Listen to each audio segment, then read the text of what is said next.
From the onset, I stand to second the motion, Mr. Speaker, for the approval of the nominees.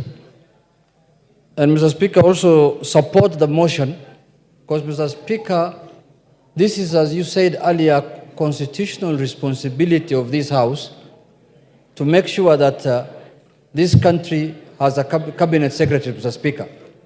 As you are aware, Mr. Speaker, previously, before this constitution, the President used to appoint cabinet ministers as he wishes and dismiss them as he wishes, Mr. Speaker.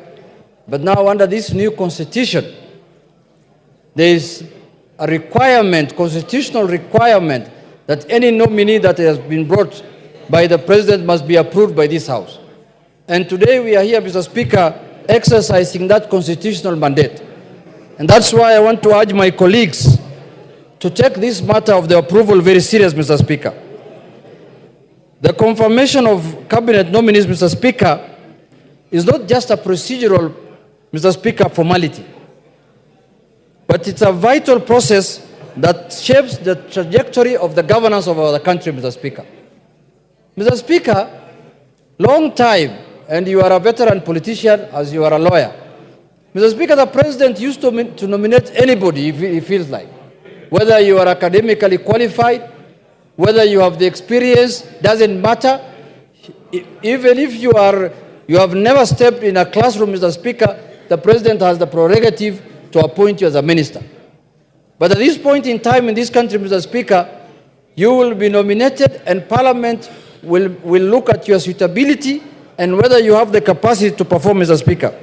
So for that reason, Mr. Speaker, these nominees went through rigorous evaluation, Mr. Speaker, and looked at the experiences, Mr. Speaker. And I want to take this opportunity to thank you as the chairman of the committee, because this committee has put a lot of man-hour into this matter, Mr. Speaker, took a lot of time to scrutinize these members, Mr. Speaker. And every nominee appeared before the committee in person, and all questions have been put across to them, and a lot of them answered, Mr. Speaker, satisfactorily as per the report of the committee. But, Mr. Speaker, the question that we need to ask ourselves is that why are we in this situation at this point in time, Mr. Speaker? Why are we vetting ministers again mid-term, Mr. Speaker, when the term of the election has not ended, Mr. Speaker? Mr. Speaker, we have found ourselves in this situation because of our own making, Mr. Speaker. And one of the things that has come out in the vetting process is that the issue that has brought us to this situation was captured very well in our vetting process, Mr. Speaker. And we captured that the issue of arrogance, opulence, and show-off, Mr. Speaker. And we put those questions to the nominees, and majority of them took their time to answer that question, Mr. Speaker, and told us that they are not people of show-off. Order, members. Order.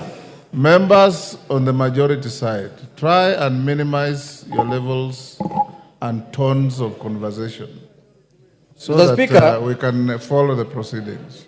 Mr. Speaker, members of the majority side, some of them are being disturbed by what has happened in the vetting committee, the rejection of one of the nominees, Mr. Speaker. Mr. Speaker, we must have a vetting committee. And what the committee has done must be taken very serious, Mr. Speaker. The committee spent many man-hours to check on the suitability of every candidate, Mr. Speaker. And the committee is not doing any victimization. The committee is not doing any victimization. The committee did their work in accordance with the Constitution and the laws of the country, Mr. Speaker. The Parliamentary Approval Act, Mr. Speaker. If a nominee is incompetent, the committee cannot say anything other than that he is incompetent or she is incompetent, Mr. Speaker. Mr. Speaker. Order. Member for Order. Take your seat, Junet. Member for Keyo South. I'll give you an opportunity to have your say. This is not a public rally. This is the National Assembly of Kenya. The right for everybody to say what they are saying corresponds with the right for everybody to listen to those who are saying. Just listen to your colleagues, you'll also be listened to in the same decorum.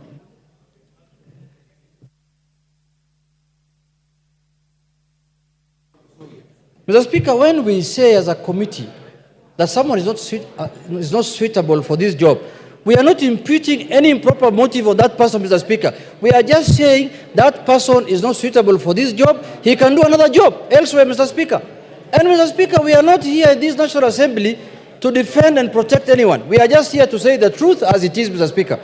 So, Mr. Speaker, I want to say that the committee found majority of the nominees to be suitable for the job they have been given. Mr. Speaker, it is this House that can hold people accountable. We cannot hold members accountable outside this House, Mr. Speaker. It is our constitutional mandate to hold people accountable here, Mr. Speaker. What is the point of sending someone to a job and after a year and 2 years again, you have to recruit again at your fresh, Mr. Speaker, like what is happening now?